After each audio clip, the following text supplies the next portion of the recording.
just a couple weeks ago. And Tessie has given readings all around the country, in the Netherlands, Germany, and Japan, and she's a graduate of UC Berkeley and also has an MFA from Mills.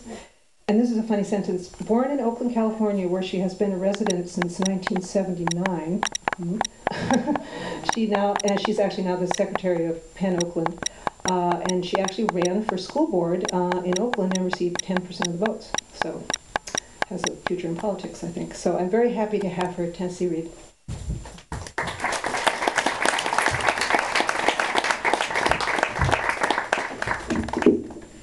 This poem I'm going to read is actually not published yet. This was written a couple months ago. It's for my 2006 to the present poetry collection that is in the works. Roses for Rose Street. Leaving Berkeley Horticultural Nursery, we turn left on Rose Street, heading towards Shattuck Place. Our destination, Safeway, in the gourmet ghetto neighborhood where Rose and Shattuck Place meet. I have never noticed roses on Rose Street until that day. Before, I had just paid attention to the Japanese red maple trees and California live oak trees lined up in front of homes with many different types of flowering bushes planted on the edges of lawns in front of living room windows between McGee Avenue and California Street. I was thinking about how Rose Street got its name when I saw yellow hybrid tea roses with pink-edged petals on my right, along with the yellow hybrid tea rose bush, signs of platonic or dying love, in front of a house between Grand Street and Edith Street. I thought about the song, Yellow Rose of Texas, that I learned about from a friend at work who is from the Dallas area and whose boss brought her a dozen yellow roses as a thank you gift. Then I saw a large shingled house between Josephine Street and Grand Street with a large light pink hybrid tea rose. Now when we pass by, I check for the large bald eagle painted under the roof on the Josephine side of the street, after the painted squirrel on the Rose Street side, and red and green jalapeno peppers. The house is a Western stick-style house, a sign of the arts and crafts movement. In between Milvia Street and Bonita Avenue, I see many climbing roses in front of homes in a variety of different colors, red, pink, yellow, and white. At the Men's Faculty Club on the UC Berkeley campus, where we celebrated Mom's birthday, I asked a longtime family friend, John Roberts, who is a landscape architect, how Rose Street got its name. He replied that the developers named it after they killed the roses in order to build the street.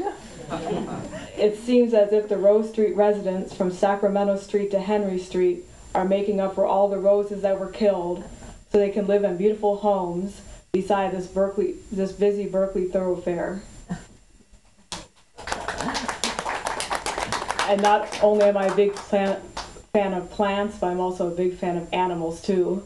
And when I was at Mills, my master's thesis was a collection of poetry about different types of animals. This one's called Diva Latrodectus asperus. The black widow spins into tangles, her complicated crisscross castle of a web.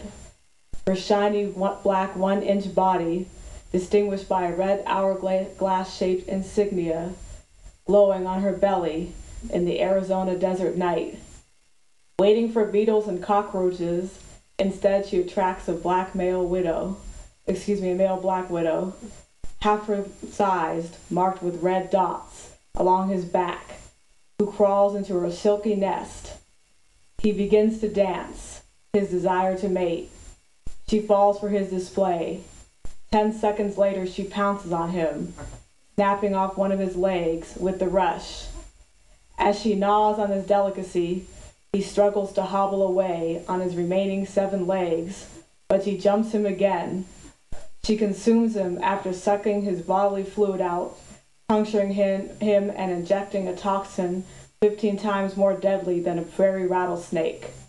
She was his queen, and he the stud, who will never be able to brag to his buddies the next day.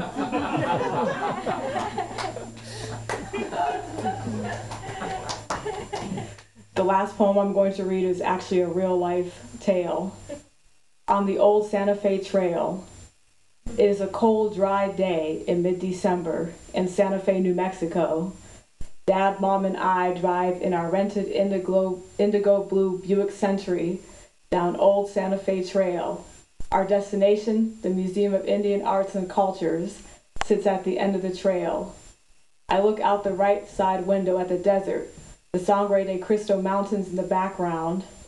A light yellow coyote appears from behind cacti, long pointed ears on upright alert, bushy tail swaying back and forth in the strong wind, black eyes watching the moving cars. Suburban commuter coyote departs her bedroom community to track the city where she works hard to find human food to take home to feed her babies. Dad slams on the brakes, swinging Mom and me forward to avoid hitting this modern-day single mom on her own rush hour schedule as she crosses the trail and disappears among thousands of cacti. Thank you very much.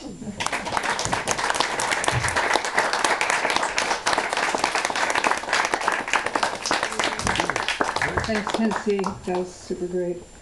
Let's see, our next reader is Graham Faust. Graham, did I meet you in Buffalo?